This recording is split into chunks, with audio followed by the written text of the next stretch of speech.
भाग्थ्यो साथीहरू। अब अहिलेको कलर हामी बिसाएर गरेको झर्नामैसँग अहिले पार्टी मेसिन बस्छु। यहाँनिर यो फर्माहरू जस्तै हालेको धेरै भइसक्यो, बनाउँदैछ। यहाँ फोहोरहरू चाहिँ यहाँ लाउनु सबैजना आउनेहरूले साथसाथै।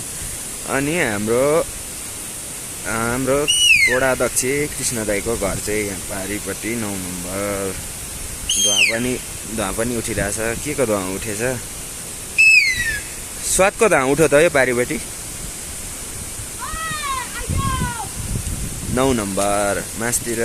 यो फेम्पू, यो डडेले। अब हामी चाहिँ फर्केको।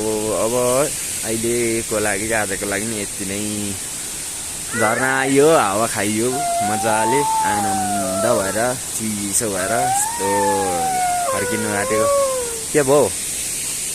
ढेडो जस्तो नगर न। यो भन्दाखेरि ढेडो जस्तो कराएर के? ढेडो यहाँ पारि अघि एउटा थियो ढेडो। यहाँ मौरी पनि छ, भिरमौरी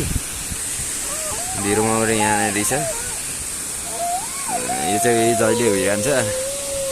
हामी चाहिँ फर्केको। यस्तै छ साथीहरू भ्लग। अब धेरै बोल्न पनि आउँदैन, जे जस्तो भए पनि अब सबैजनाले लाइक गरिदिनु, सब्सक्राइब गरिदिनु होला।